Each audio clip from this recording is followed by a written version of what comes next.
line. Typically, the property line will fall in the center of the seawall cap, but not always. There are surveys that we have received.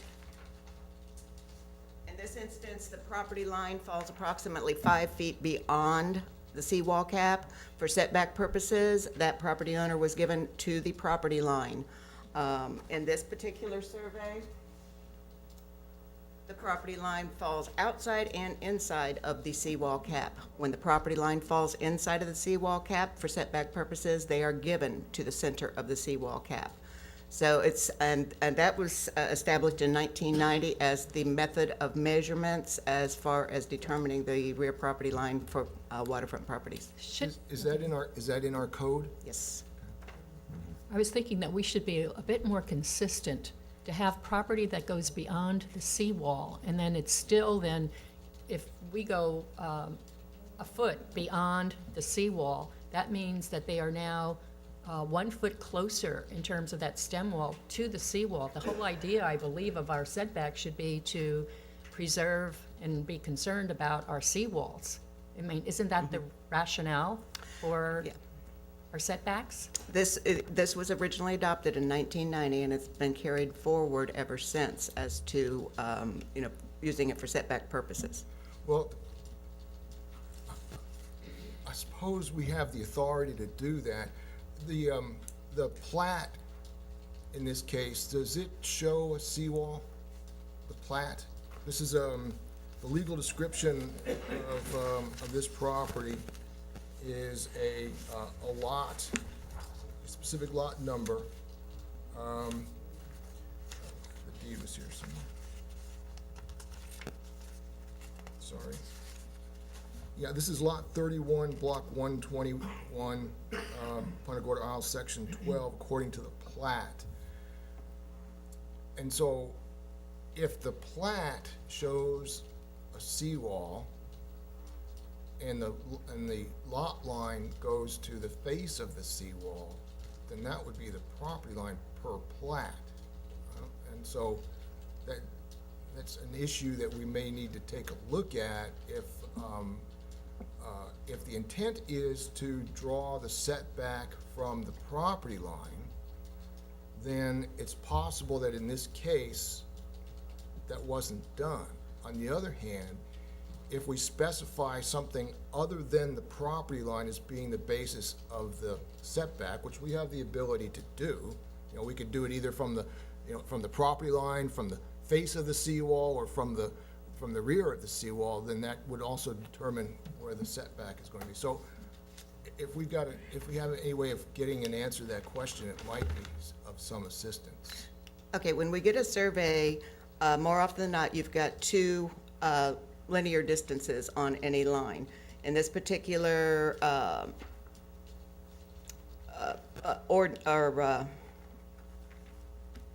survey, you'll get on the one side it's 120 feet platted and measured.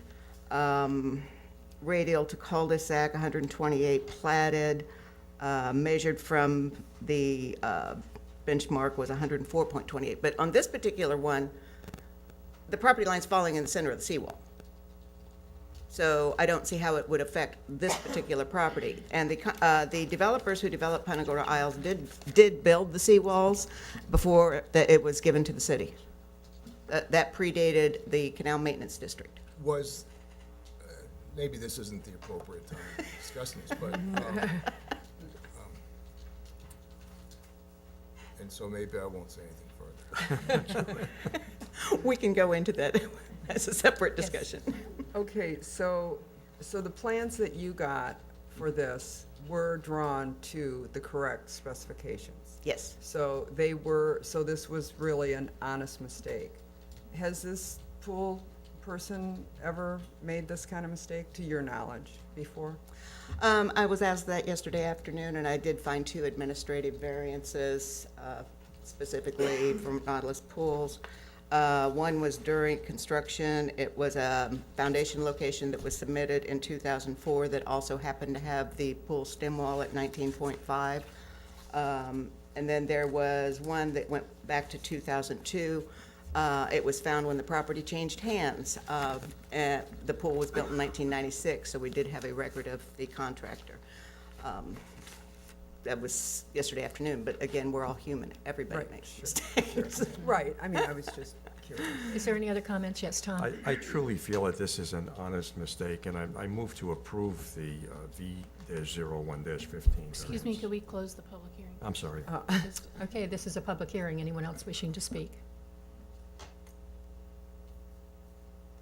Second call? Third call? Move to close the public hearing. Second. It's been moved and seconded to close the public hearing. All in favor? Aye. Yes, Tom? I will repeat my motion. I move to approve V-01-15. Second. It's been moved and seconded to approve V0115. Comments? Yes, Nancy? Yes, I still have a comment. I had an opportunity to talk to a number of residents about this issue, and the residents feel like we have ordinances and codes for a reason, and that if we don't uphold our codes and ordinances, then why do we even have them? And that was essentially what the residents said, the feedback that I got, and that they understood accidents can, things can happen, but that we really need to be, felt that we should be supporting staff. Yes, Kim? I agree that we do have them for a reason. I do believe this was an honest mistake, and I think that because our board that has been appointed to approve these things to us has recommended it, I'm in favor of it. Okay, it's been moved and seconded to approve V0115. All in favor? Aye. Opposed? Aye. Okay, 3-1. We now move into our ordinance resolutions, and we have citizens' comments, and that would be on G0415. Park regulations regarding leash dogs in Alice Park, Pittman Park, and Nature Park walkways. Anyone wishing, this is no public hearing is required, but citizens' comments are accepted. Anyone wishing to make any comments? Okay. This is GA-04-15, the second reading of an ordinance, which I'll read by title only. An ordinance of the City of Punta Gorda, Florida, amending Chapter 6, Park Regulations, Section 16-4G5 of the Punta Gorda Code to permit leashed dogs in Alice Park, Pittman Park, and on Nature Park walkways, providing for conflict and severability and providing an effective date.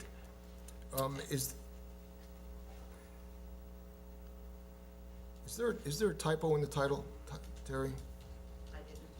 It says amending chapter 6. Shouldn't that be chapter 16? It is 16 on It our. says 16. It says 16 on our agenda. Well, the title has a Scrivener's error, but I think we're okay. Okay. This is a second reading. Yes, Howard? Councilmember Kiesling is okay with the second reading. Thank you. Any other comments?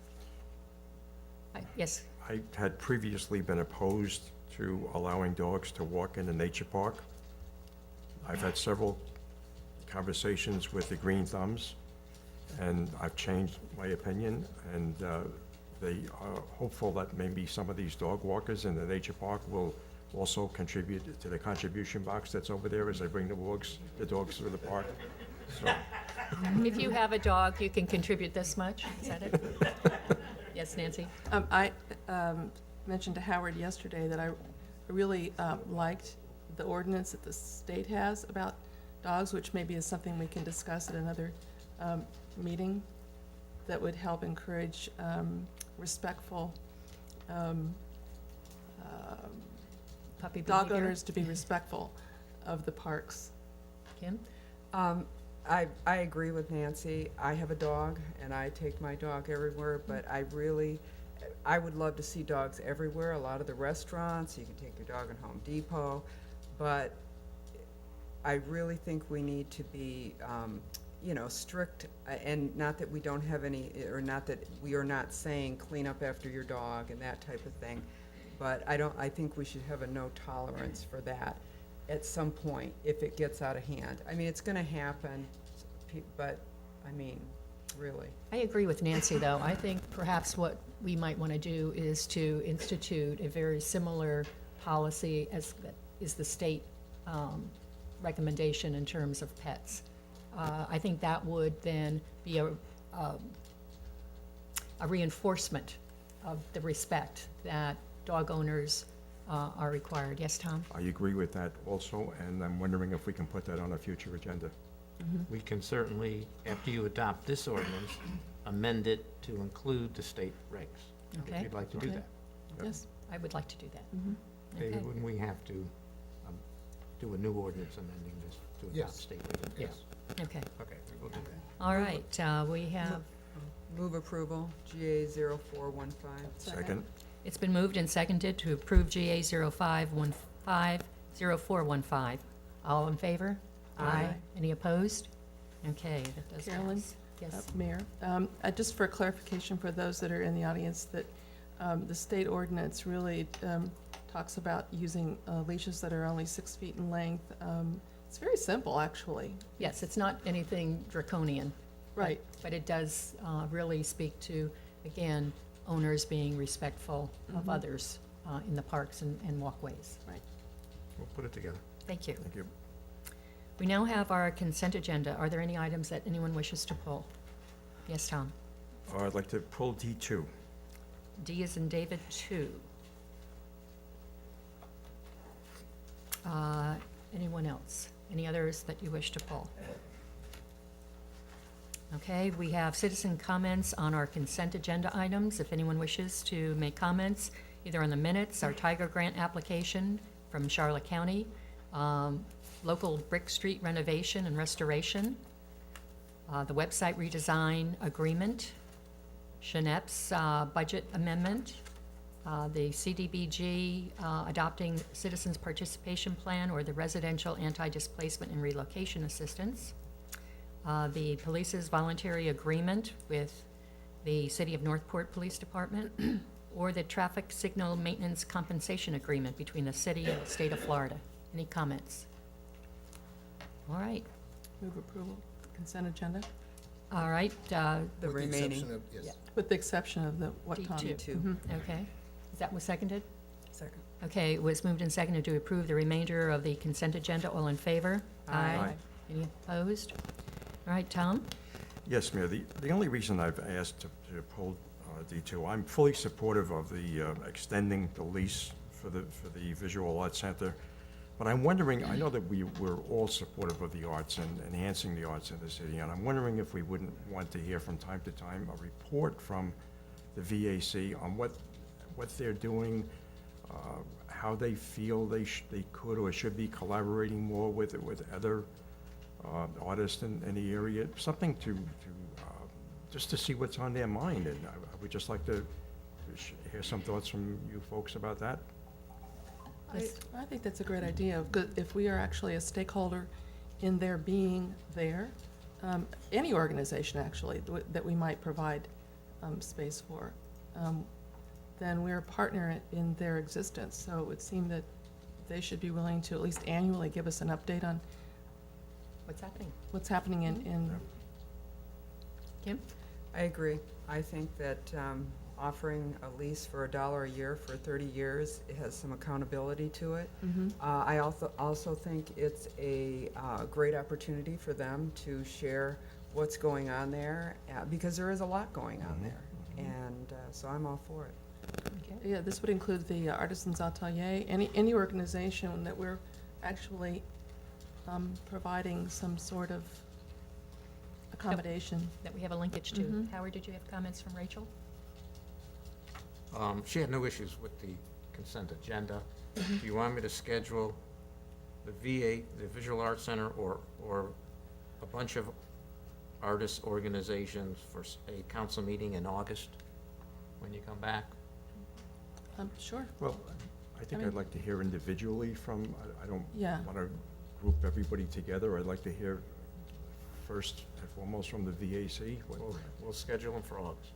Okay. Yeah, I think I agree with Tom that it's an individual thing, is because the Artisan Atelier really is not connected to the VAC. And they may be, we might hear that when we hear from them, what their plans are. We'll schedule for August. Thank you. All right, so are you going to make a motion to approve that? Make a motion to approve D2 of the consent agenda.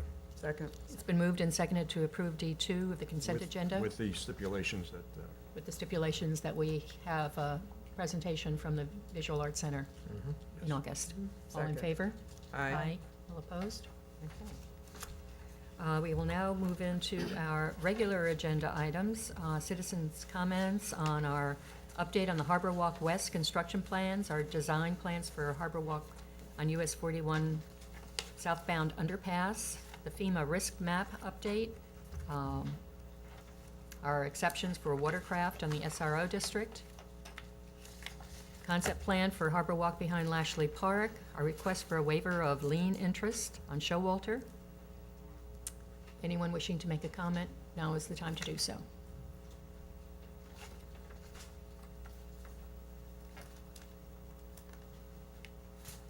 Please state your name, you have 3 minutes. Salvatore Castronovo, live in Seminole Lakes. I don't think you should build another foot of one of these walkways until you fix the situation on the Alligator Creek crossings on US 41, which are unsafe. There's signage there saying the path ends. I'd like you to find me one person who stops at that bridge, either of those two bridges, and doesn't cross it. It's a dangerous situation.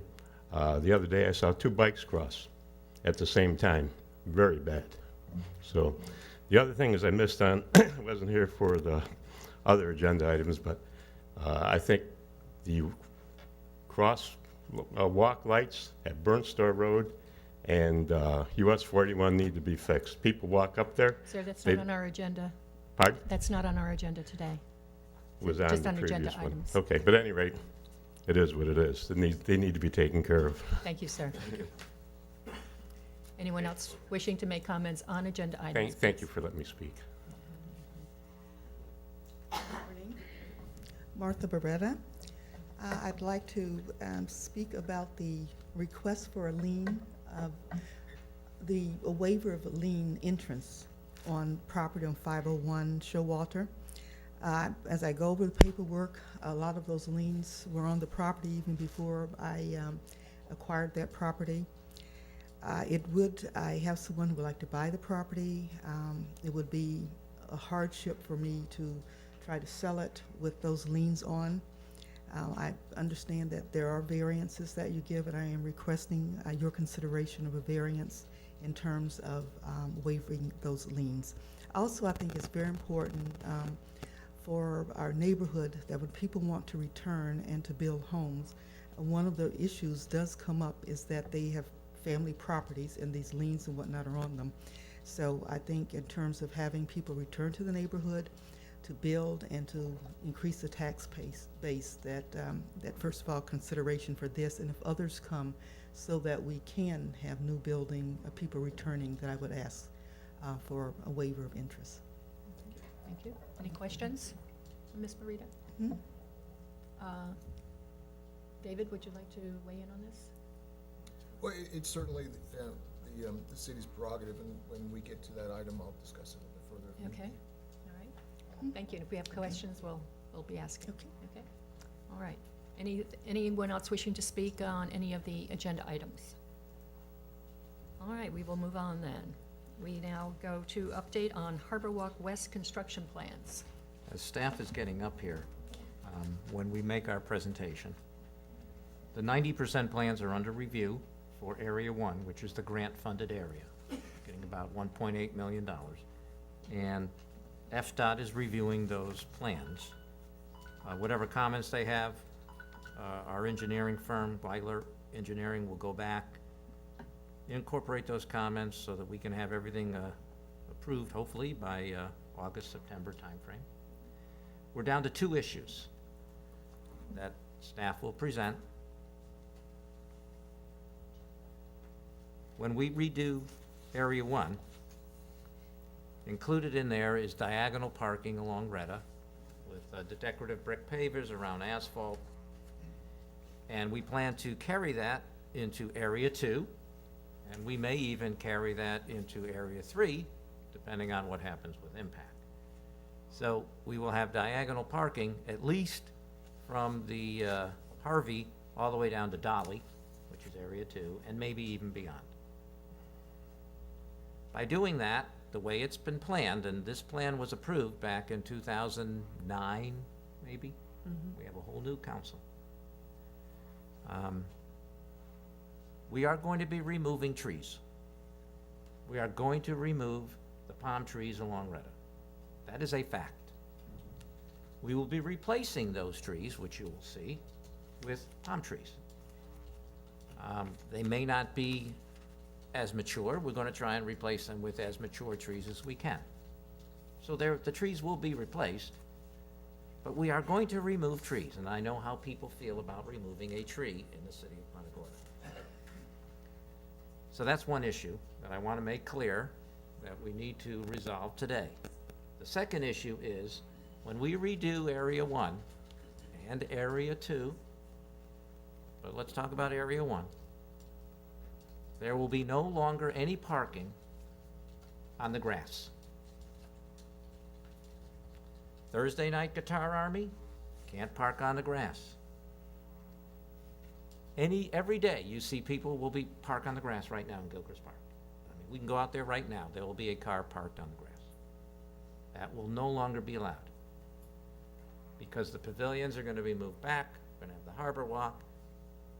We're going to redo the parking by the pavilions now. It's going to be now as you enter on Harvey. Could we see that, if we're going to be talking about that, or are we going to be Sure. looking at that? I want to frame our conversation around those 2 points.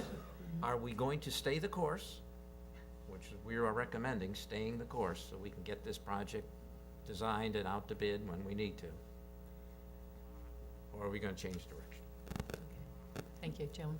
For the record, Joan LeBeau, Urban Design, and Howard has done most of what we were going to introduce into it. So just to give a visual effect to that, we'll do, Area 1 is the area in green, and that is funded with funds from the FDOT LAP program, and it runs from the Waterfront Hotel to Ponce de Leon. And this is the area that we are updating for the 90% plans. They are under review with FDOT. And as any changes that are made in the future from this point forward would need to go through a re-review. So keep that in mind. And it would potentially change the funding availability. We may lose that funding if we do any type of a change on them after this point. What I'm gonna have Mitchell do is actually come up and speak directly to those parking and the trees, and give you an idea of how it will look, what spacing we're looking at as far as the parking spaces, where they'll be located, and then you'll kind of have a visual of what the end result will look like. For the record, Mitchell Austin, Urban Design. As you know now, Gilchrist Park sees a lot of parking on the grass areas, and that's really due to a deficiency of parking for that park. It's very popular, and there is very limited parking. So an important part of the redesign of Gilchrist Park and the Harbor Walk West extension through the park is really focused on rationalizing the parking and putting adequate parking out there, and also minimizing the impact of parking on the park. So we've tried to group that parking to where the cars already are on Retta Esplanade, and in a couple of key activity centers. So the first activity center being in the Phase 1 area adjacent to the pavilions. So you see, as we come in, this is Harvey Street for orientation purposes. This is Harvey Street. You have the parking contained close to the road as possible with a turnaround loading area. And then on Retta Esplanade, you have diagonal angle in parking. And this is Gill Street right here. So you net 18 on-street spaces and 16 spaces in the parking lot, which exceeds the currently available parking on the drive aisle that goes out to the pavilions. It comes close to, what is it, 2/3 more parking. Mitchell, according to this draft here, or the plan, there are areas obviously that are medians or other things that do not have cars in them. And it appears to me that there could be another at least 2 or 3 spaces in those areas. We did break up to minimize the effect of having sort of a sea of asphalt appearance between the residential and the park. We did include landscape islands spaced regularly.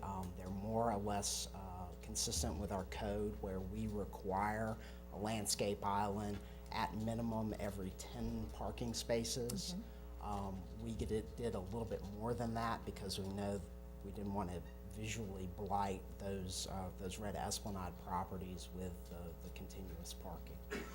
So they will have a little green relief and clear view sheds into the green space of the park. So consistent First with Kim what and they then see Nancy. now. Okay, I've got a couple questions. Yes. First, the stormwater retention that's in front of the parking, they're not gonna be like next to the tennis courts, are they? No, these were redesigned after the tennis court section, after that was built, and the negative issues that we had there. The stormwater management was essentially redesigned by the engineer for the entirety, for all other phases of the park. So these retention areas are not nearly as deep as those, so they will not have the same sort of problems and issues. They are going to be dips in the grass, essentially. Right, but not, so it's all, it's been designed for the whole 1, 2, and 3? Yes. So it's not like this has to be this because we, okay. So let me go on a little bit Well, I here and had talk one about- other oh, thing. okay, yes. The parking spaces and also the parking spaces going in with the turnaround, I would love to see that be bricks. Could you please go back to that? Yeah, I'm Correct. trying to. Difficulty here, sorry. I would love to see those be bricks. I think it would add character, just like our brick streets in downtown Punta Gorda, and if that's possible, they're pretty maintenance-free once they're down. So I just think it would really add something pretty special to the area. And like you were saying, a sea of concrete. No one wants to see, we're gonna have these big harbor walks with a lot of concrete. I just think it would add a little more character. Nancy? Yeah, I wanted to just comment on what I perceive, and you, Mitchell, you can correct me if I'm wrong, that you are also recommending implementing traffic calming measures along Red Esplanade so that it helps keep that that particular street more slowing the traffic down, Yes. so that it's Yes. more in character with that part of the community. The crosswalks will be pavers, and key intersections, like the first intersection there at Harvey and Retta will be pavered in the initial concept. At present, the parking is designed to be asphalt as a cost-saving measure. Certainly, the last one we looked at, the Brick Street ordinance, and we reopened that. This section right here actually was one of the areas that we looked at for bricking the actual street surface. So, given that recent policy decision by City Council, it may be something that we need to revisit, but it would be a cost increase over what the engineer is currently estimating for this project. Tom? I just want to clarify on the bricks that Kim mentioned. Within the elliptical area, doesn't it say brick pavers in there? In the middle. Yes, in the middle of that paver, in the middle of that cul-de-sac, that turnaround area, the center button would be pavered. And the surrounding area is planned to be what at this point? Asphalt. And asphalt, right. you're suggesting that, Be brick. yeah, okay. Why wouldn't we have landscaping in the middle of where the brick pavers are? One of the critical design considerations, going back to the original concept for the Harbor Walk West, was if you look at this neighborhood, each one of the streets leads down to the harbor, and you have a view shed you can go all the way back on some of the streets that are clear, all the way back to Virginia, and you can look down the street if you stand in the middle of the street, and you can literally see Charlotte Harbor. So So that it's was to one of maintain the, to maintain that the view view. shed, that visual connection from the neighborhood to the walk. yes, Tom? Yes, thank you. So the area that you had, that's designated 16, that's 16 parking spots? Yes, sir. And is the remaining area going to be used as a turnaround where people could drive in and offload the coolers or whatever equipment they have to bring in on over to the gazebo? Yes, sir. That is how it's designed. That area is also one of the key locations for loading the event lawn for special events. So if you have a car show or the Hibiscus Festival that just happened, there's removable bollards which they would be given access to load the event lawn, and then those bollards would be replaced for the event. Okay, first Nancy and then Tom. Couple of things. One, I see some dots along there, and I'm assuming that those dots might be trees, palms, excuse me. Is there a calculation on, we're going to remove X number of palms, but we'll replace it and actually have more palms? Yes, in the next And two then I have another slides, I comment. go over that. Okay. So- And then Before the we other move on. comment is that we're looking at Area 1, Mhm. and I'm assuming that then, such as the traffic calming measures, you'll continue this on down Retta Esplanade. And it would really be nice at some point for us to be able to see a complete picture. It's been a long time since council has seen that, and I got an email from a resident saying, I hear there's a rumor that there's a plan to renovate Gilchrist Park, and this happens to be a resident who's really only moved here in the last couple of years. So they haven't seen any of this, and it would be nice for us just to Have a visual. we have a visual and be able to, as an update at a future council meeting so that we can see the whole picture. Not that we're just discussing it, or maybe it's just put it up on the website so that, people can take a look. But, anyway, that's my comment. Tom? Thank you. So getting back to the elliptical area again, that area is for loading and unloading only. Will there be a time limit on that? So how are we going to work it so? And also the number of vehicles that can be in there. Do you have a handle on that? Essentially, that area is designed to limit the sort of stopping and waiting. Essentially, if somebody stopped in the middle of that, they would block the drive aisle completely. So if some other user came along, you would end up with a traffic And they just go jam. across the pavers. Correct, they could do that. So, if certain that's- situation, yeah. we've tried to make it from a design perspective as self-policing as possible. Obviously, if it becomes a problem, then enforcement will be required. Tom? So one vehicle will not be able to pass another vehicle in there? Unless they go over the brick paver portion, which will be curbed, like a Miami roll-up curb. So it won't be the most comfortable situation to go over those paver area, but you can certainly do it in any passenger vehicle. Just got some One of the things reservations. that, as I thought about this, and I know that we are upgrading our park, we've upgraded so many other areas in our walkway. What we will be losing is that old Florida feel. We are really moving in a whole different direction. And I, just sharing that, I would come to Florida as a youngster with my family in Fort Myers, and one of the things that we always did, in terms of coming down is, you can park on the grass here. It's a very different kind of environment. I don't necessarily want to see parking on the grass, but at the same time, do we want to have a feel of brick and asphalt as our visual? One of the things that we have at the playground parking area are the grass pavers. And where the grass pavers, the grass does come through a bit and what have you, and it's still a more natural feel, I guess. So it really is a philosophical kind of issue, in terms of what we are creating. And again, we're going to be limiting parking. I mean, that's not very many spaces. If we look down and go down to our pickleball courts, yesterday, I have to tell you all, I mean, it was like, we didn't think anyone would come. Are you kidding? Pickleball? I mean, they are all over the place. I mean, there were hundreds of people out there yesterday. So I think we have an issue. Yes, Kim? I love your idea, and I remember thinking that originally when they talked about putting parking on Retta. It's a more natural feel. The drainage is certainly a lot better. That's why I said the brick.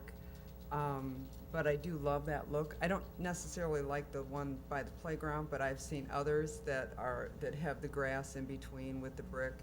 And it just is, because when you go down Retta, people drive down there because it is lined with Royal Palms. It's like, our mini McGregor type of thing. So to take that away and make it asphalt, I mean, I'd rather see nothing than to see asphalt, to be honest with you. That's my opinion. Nancy?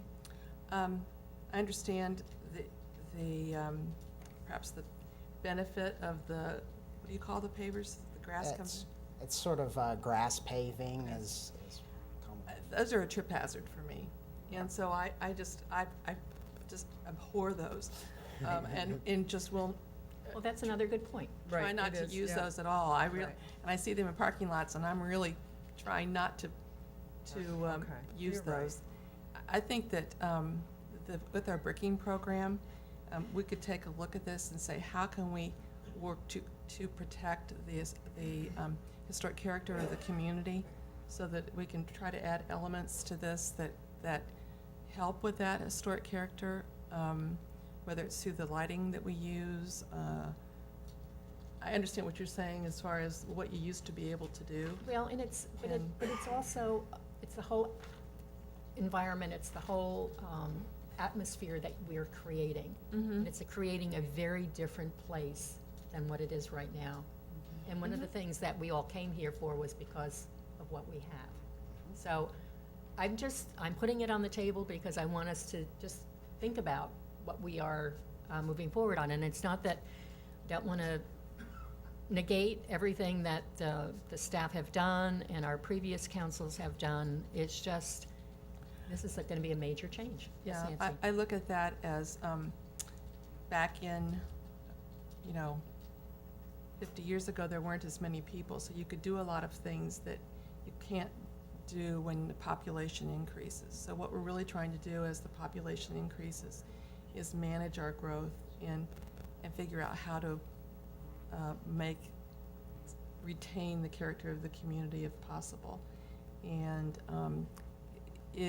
just a question, is continuing to allow a lot of parking in the park when all of a sudden it becomes just congested with cars, as opposed to a few? Just a question. John? I share all of the concerns that you voiced about the old Florida look, and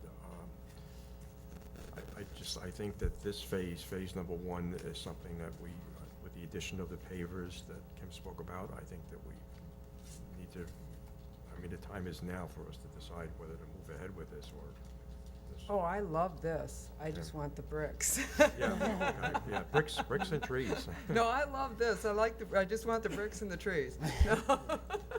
So in these medians, Mitchell, are we looking at palm trees, or where would those trees go? and I can address We'll do that the trees now. shortly. Going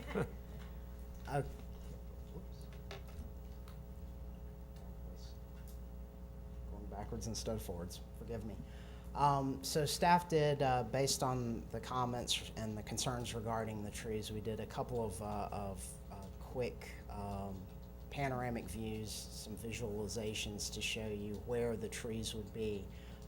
Existing, this first shot is between Durrance Street and Harvey. So standing at the middle of the intersection of Durrance and Retta, looking towards Harvey Street. Currently, there are 3 royal palms on the north side of the right-of-way. The proposed plans show the installation of 5 royal palms in that location. So the 3 current ones are tucked into the corner over here that you can hardly see in this photograph.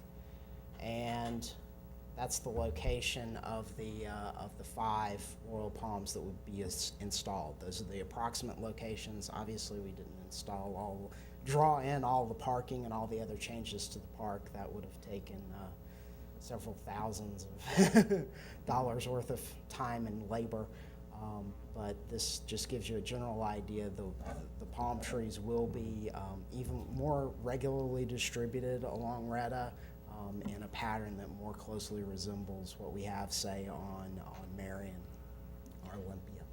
Okay. I like that. Yep, That's I do acceptable. too. Yeah. Similarly, this is standing at the same intersection of Durance and Retta and looking towards Gill Street to the west. Pressing the wrong button, forgive me. So currently we have 3 palms tucked into the corner over there. And here's the location of the 5 that would be installed approximately. This little guy's a ringer. He's actually shown on the other slide too.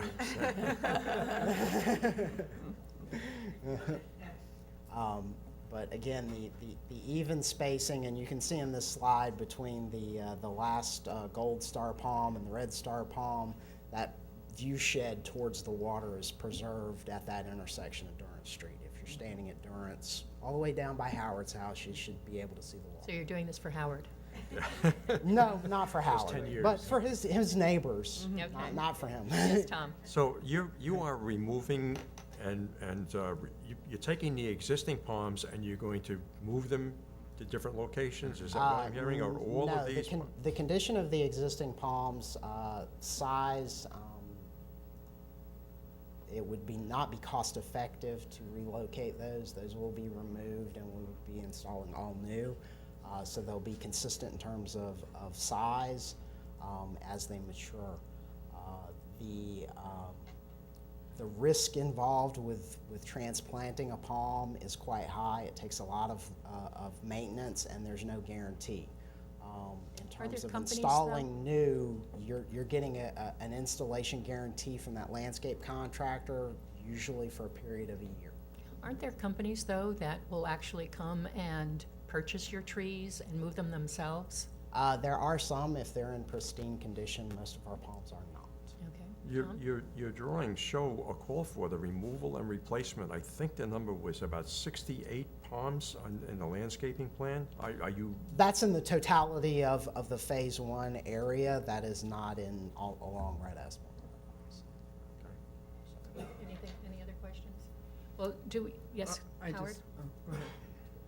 I just Let's wanted to finish. thank you for preserving the, the view, because even though I live on Retta, a lot of people love that. They all say, I can see the water from my house. It's very important. I mean, that's why most of us live downtown. Yes. So Yeah, thank you. That and the view shed, improving the view shed, because I know when Team Punta Gorda did the waterfront master plan back in 2008, it was pointed out that not all streets have a view shed. So I think what you're doing is improving that, and it's going to make Gilchrist Park even better. So. We were talking about the grass pavers, but is there any other material that would be a little bit more natural looking than asphalt? Well, certainly the recommendation to look at pavers and sort of the Brick Street plan. That's something that has to be evaluated in terms of cost and probably brought back to City Council. I mean, it would be beautiful. I mean, that would just really be beautiful. Yes, Tom? would that kind of a change impact the timing and the financing? Well, again, when you're done commenting, I'll wrap it up. Well, we're asking you a question. Okay. Are we okay with the trees? Definitely, Yes. yes. That's done. I think the issue, again, people Now. would be concerned that they would be taken out, but with the assurance that they and additional trees will be planted, I don't think that should be an issue. Okay. With the parking, we were going to do asphalt with decorative brick, some decorative brick around that area. Can you skip a slide forward? Currently, as planned, the parking is asphalt, and there would be pavers in these little triangle areas Right. between the parking and the adjacent walkway. Just real quickly, that's more or less the area of curbing and bollards. Those are our street trees, and again, in the back, our stormwater management areas between Okay. the Having said street that, and the having- park proper. having said that, we have our engineering consultant here in the audience. Mike?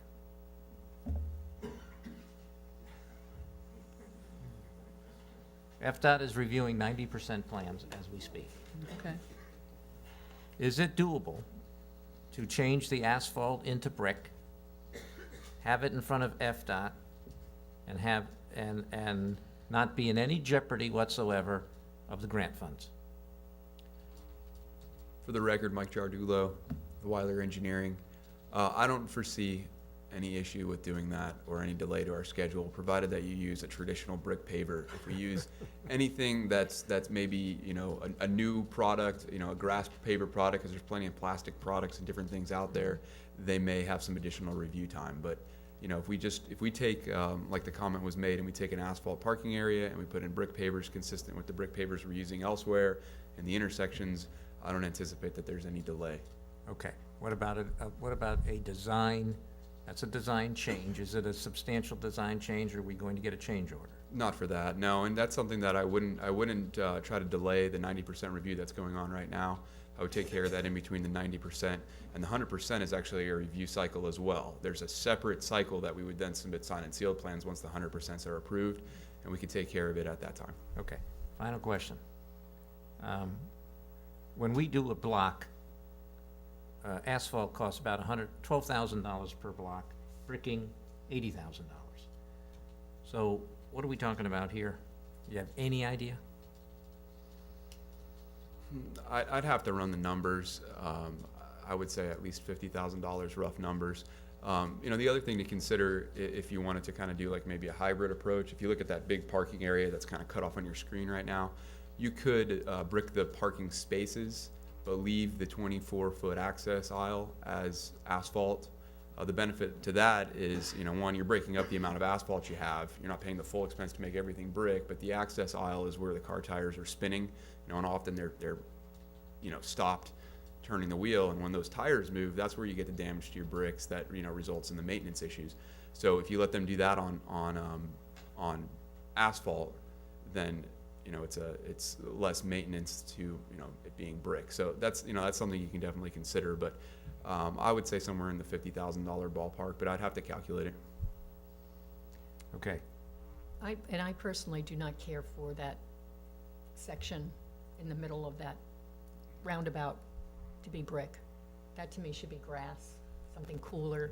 I mean, if you've got asphalt all around it, it just seems like that would be a cooler kind of, You're talking about where it's at brick, not the drive. not the itself. drive.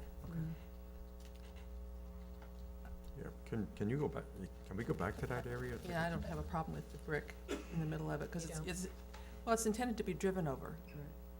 Not according to what It's Mitchell not- was saying, there's going to be a I don't think, curb. I didn't, there's a yeah, you there's did? gonna be a curve. there's a curb? Yeah, Oh, all right. yeah, there's a curve. So I And thought you it was really gonna be want driven. people to just go around. You don't want them driving all over, because that's, but it's not wide enough for them to go around, so, and Yes, if it there's a is. curb, One car. Okay. yeah, well, so you have one car that's gonna stop, and while he's offloading, and the offloading may take, who knows, maybe a half hour or 15 minutes. The other car that's gonna have to, they could be backed up, and they're loading and offloading. if, I go over to Lashley a lot, and they have a similar, you know, roundabout there. And the people who park, they just park their car and they take their stuff but it's, from there. this is not wide enough.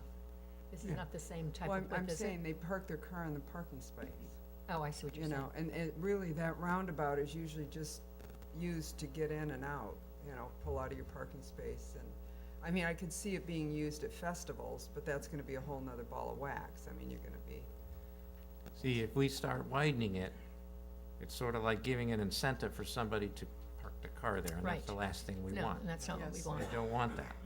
Right. you can only go around, there's only one way around in Lashley. I mean, you Right. can't, there's not two cars that can fit through there. Okay, let me, again, try Sorry. and wrap this up. You are going to then redesign for bricking along Retta, correct? That would be the direction that we're receiving right Okay, now. we're gonna just brick Retta, On Harvey, we are going to brick the parking spaces and leave asphalt in the middle? Is that okay? Is that acceptable? Or do you want it all brick? Well, I like it all brick. I think I would also like it all brick all the way around and then leave that center area grass. I mean, if that's what we're doing. Would also be a traffic calming kind of thing. Of course, the price obviously goes, Now we're, oh, again, maybe a fountain, there you go. I need to ask, is this doable within the time frame we have?